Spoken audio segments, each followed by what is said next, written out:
So we have a pretty big update on the whole America sanctioning a Canadian judge topic. Also, Pierre Poilievre is going after Mark Carney for not going hard enough against Donald Trump, which is interesting. Also, not the tactic that I think is a winning strategy. Then you have the fact that you can go to jail apparently for carrying raw milk in Canada or something along the lines. Super freaking bizarre. And Doug Ford, the fat pig with rabies in Ontario, has a complete meltdown over Donald Trump, of course, as liberals always do. Welcome back to the channel. Welcome back to another video, everybody. Before we get into it, I do want to encourage y'all, hit the like button, subscribe if you haven't already. It does really help fight tariffs and climate change for all I care. Let's get right into it. Starting off with the whole judge being sanctioned by America, because this is getting a little crazy.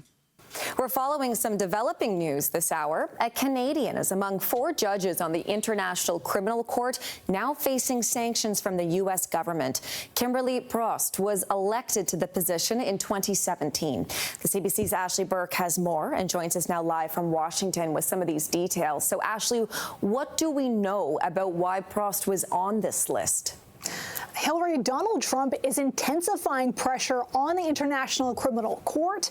It investigates and prosecutes suspects of war crimes, genocides, and crimes against humanity.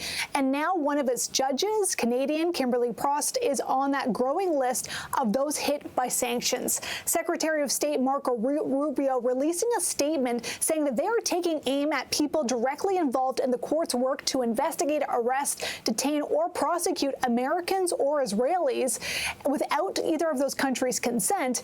And Washington says that it's sanctioning her in particular for authorizing the ICC's investigation into U.S. personnel in Afghanistan. Now, I read over that ruling from 2020. She was one of the 5 judges on a panel that paved the way for prosecutors to investigate possible war crimes and crimes against humanity in Afghanistan since 2003. And an earlier ICC report alleged that there was a reasonable basis to believe that American forces and CIA officers subjected detainees to interrogation techniques that allegedly could have involved torture, cruel treatment, and rape.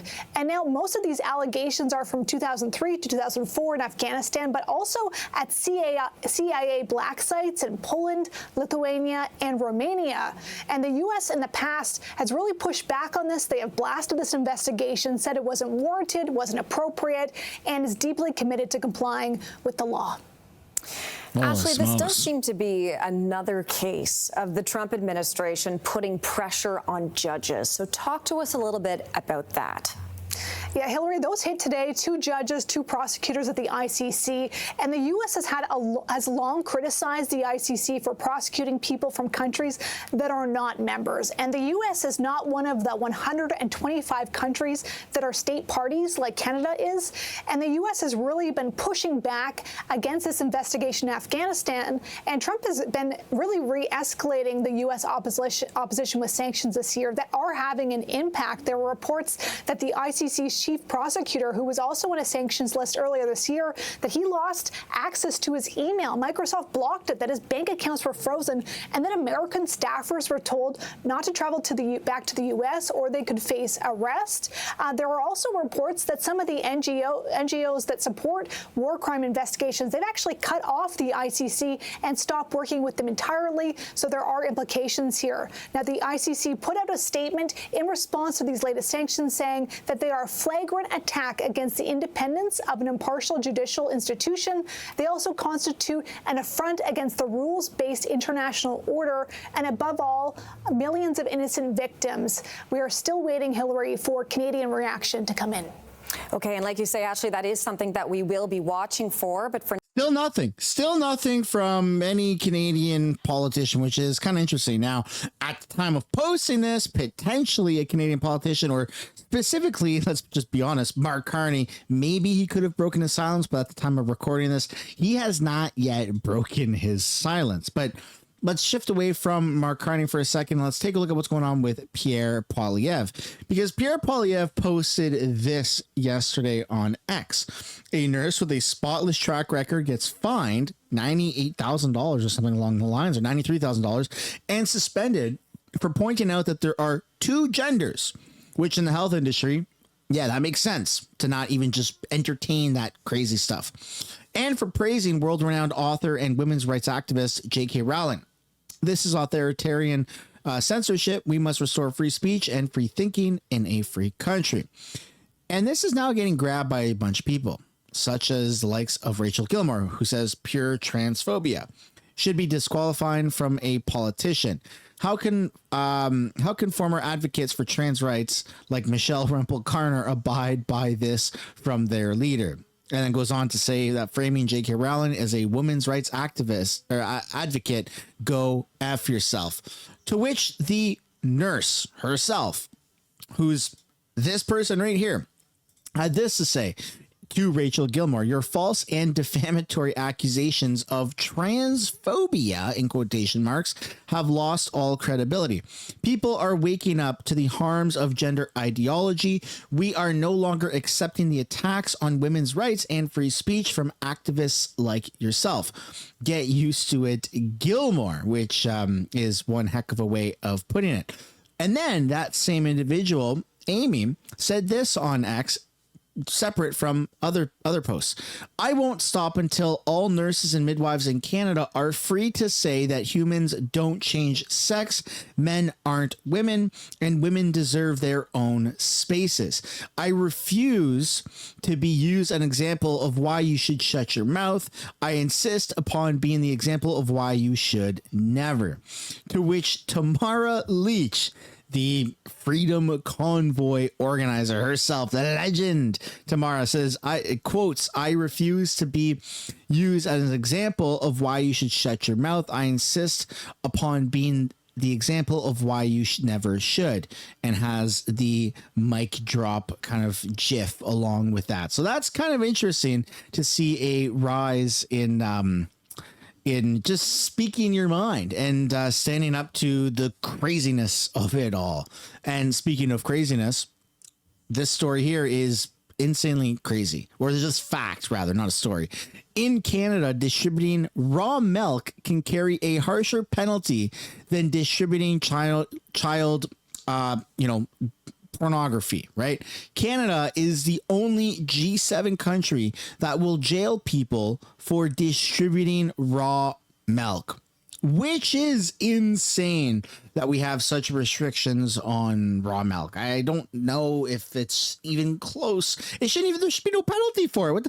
What's so bad about raw milk? Am I missing something here? Because I don't really know much about it, but I'm also not too surprised that Canada's reaction is so insanely harsh, but yet lenient on the other one. And then let's take a look here at Pierre Poilievre and this Globe and Mail story, where Pierre accuses Mark Carney of weakness in dealing with Donald Trump and in China. Pierre Poilievre says Mark Carney has fallen short on defending Canadian interests on the global stage because the Prime Minister is not effectively dealing with the United States and China. Mr. Poilievre, the federal Conservative leader, made the comments Wednesday during his first news conference since a by-election victory in Alberta, which has secured him the seat to go back into the House of Canada. House Canada is now on summer break and set to resume on September 15th, although it remains to be seen if Mr. Poilievre will be sworn in as the new MP for Battle River Crowfoot by then. I can't imagine that it wouldn't be done in that time, but we'll have to wait and see.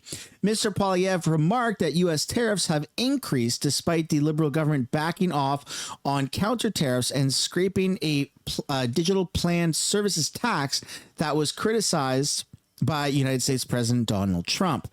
Where are Mr. Carney's elbows these days? He seems to have misplaced them, says Pierre Poilievre. He's made concession after concession to President Trump, and he got nothing in return.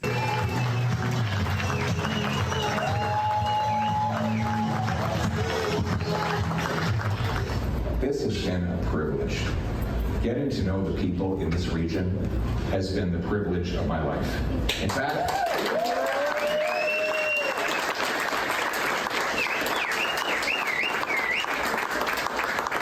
I've had a hell of a lot of fun. Whether it's been at the Bronx matches or the rodeos, or walking into a parking lot and some guy I don't even know walks up and offers me a big bag of beef jerky. Does it happen in the city? Or another guy guy says he's got a four-wheeler and he tells me I can tear around town in it all by myself and trusts the city boy to do that. I don't know what he was thinking, but I really love the people of Battle River Crowfoot. They're the kind of what you see is what you get. Give you the shirt off their back. Tell it like it is. Common sense people. They really care. I love you too. Thank you very much. I love you. Your voices and our issues will be raised on the national stage because we have a national leader representing us whose fierce dedication and commitment to bringing a megaphone to this region is unmatched. And folks, let me tell you, that has already been the case. When headlines say that the Prime Minister moves because Pierre Poilievre speaks. We have a fighter in Pierre Poilievre. He'll be a fighter for Battle River Crowfoot. He'll be a fighter for Alberta, for the West, and he will be the right fighter for the Canadian people. Now, I don't doubt that he will be a fighter for the Canadian people, but specifically a fighter for the riding of Battle River Crowfoot is interesting because we all know that the reason he ran in Battle River Crowfoot was for the fact that it was like the top 3 safest ridings in the entire country, guaranteed spot to get in. And I just don't see how he would be focusing his attention on the locals, but rather focusing his attention on the entire country. And that was, to be honest, that was one of the trade-offs that he even said at the debate. One of the perks of having the leader of an opposition party or any political party being your MP is it gives a bigger microphone, which again is true. But I'd love to know your guys' thoughts and comments down below. What is your take on Pierre Poilievre basically criticizing Mark Carney for not standing up to Donald Trump enough? Do you think that we should be fighting Donald Trump in America harder, or do you think otherwise? Because personally, I think that that's the wrong move. I think that the opposition leader should say, what the heck are we doing? We should be working with America. Why can't you get us a good deal? What is wrong with your negotiation skills? Instead of saying we need to hit them harder and where it counts. But anyways, I digress. Let's take a look now at the reason why Pierre Poilievre is saying that. That's because, well, the United States or Trump just raised steel and aluminum tariffs to hundreds of goods.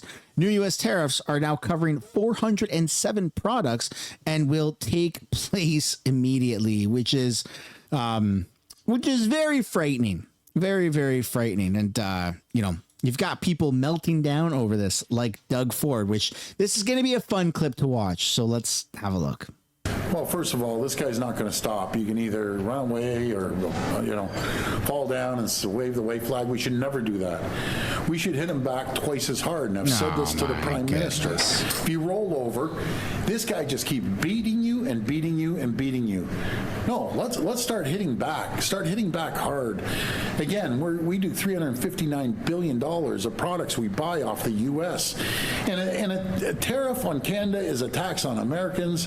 There isn't one American congressperson, not one American senator or a governor that agrees with his tactics. But guess what? They're terrified of him. I spoke to 2 Republicans yesterday. They totally disagree. And Rand Paul, thank you. He's the only one, maybe there are a few other senators, that actually stand up to the president. Imagine that. You have a leader of the country that's supposed to unite everyone, and he's saying, if you say anything bad against me, I'm going to defeat you, I'm going to knock you off in the next election. You won't be representing our party. Well, he has a rude awakening. We aren't going to roll over. We aren't going to kiss his backside. We're going to fight like we've never fought before. And we're also, as David just announced, we just announced over $70 million for additional training and working with people that may be in jeopardy of losing their job. I don't even like saying losing your job. I want to say there's going to be new opportunities for more jobs here. I'm going to tell you something about the steel sector. So we have a quota, and I don't want to get too deep into the weeds here. So we had a quota of about 60%, so they can ship in all over the world, proxy countries that throw a sticker made in whatever country it is, and meanwhile it's cheap Chinese steel. They come over and they take our steel jobs. So at one time it was 60%, anything over on top of that you get tariffed. So the Prime Minister knocks it down to 50%. And thank you for the 10%. We appreciate it, but it's not good enough. So we can get countries shipping in cheap steel, and they can ship up to 50%, and then over top of that, they get tariffed. No. We want 25%. They're allowed 25%, and then they get tariffed on 75%. That single move would save thousands of jobs in the steel sector. We won't have to worry about his tariffs. As long as we make that move, and I've mentioned this to the Prime Minister, it has to happen. 100% it has to happen. Oh my goodness. I don't think it's the right move to hit America back with anything. We should be focusing on good negotiations. Like fighting back is only going to hurt us in the long run, because at the end of the day, we are so much smaller than America that anything that we do to try and hurt them will just be viewed as a failed act of aggression, and it's going to come back and hurt us even more. An economic merger is truly the only path forward. Canada's sovereignty can stay as Canada's sovereignty. If you're a conservative but angry at the idea of becoming like the 51st state or whatever, okay, well, anger, facts over feelings. The fact is Canada's about to be bankrupt, and we have no real option than to play nice with America and start doing better trade deals that are more beneficial to America than what they currently are. Again, that's my opinion, but I'd love to know yours. And then we got to take a look at another one of Doug Ford, who is... It's interesting that he's so critical of Donald Trump, because Trump is going after the feds to lower interest rates. And Doug Ford is like, Trump always tries to do everything and control everybody. But now Doug Ford is trying to do the same thing, is going after the Bank of Canada to lower interest rates. Funny how that works, huh? The CFIB is saying that if nothing changes in regard to the U.S. tariffs, we will see more business closing, 1 in 5 actually, and specifically small business as well. And the retaliatory tariffs are hurting them too. So do we have a plan yet specifically to support them? First of all, the governor of Bank of Canada, you have to lower these damn interest rates. It's driving me crazy. You keep saying we get inflation below 2%, we'll lower them. Well, we're at 2.75%. Folks, there's a lot of people in this room who are going to be renewing their mortgages, and I don't want you to get hit. We need to lower that and stimulate the economy. And then the stress tests as well. The bank's throwing another 2%. I don't want to get too deep into this. They're adding an additional 2% in case the interest rates go up. Cut that back 1%. These are just simple things. The CFIB is saying... I agree that the stress test is quite inconvenient in Canada. It does block a lot of very good candidates from being able to get a mortgage or qualify for a mortgage. And I just kind of want to pass the question off to you. How do you feel about this? Do you think that Ford literally trying to control the Bank of Canada is a good idea? Should any liberal or politicians otherwise try to control the Bank of Canada? Would we benefit from lower interest rates from where they currently are now? Let me know what you guys think down below. And that does summarize today's video. I hope you enjoyed it as much as I did. If you did, it'd be super awesome for you guys to take the time to hit the like button, subscribe to the channel, and I'll see you in another video. Bye for now.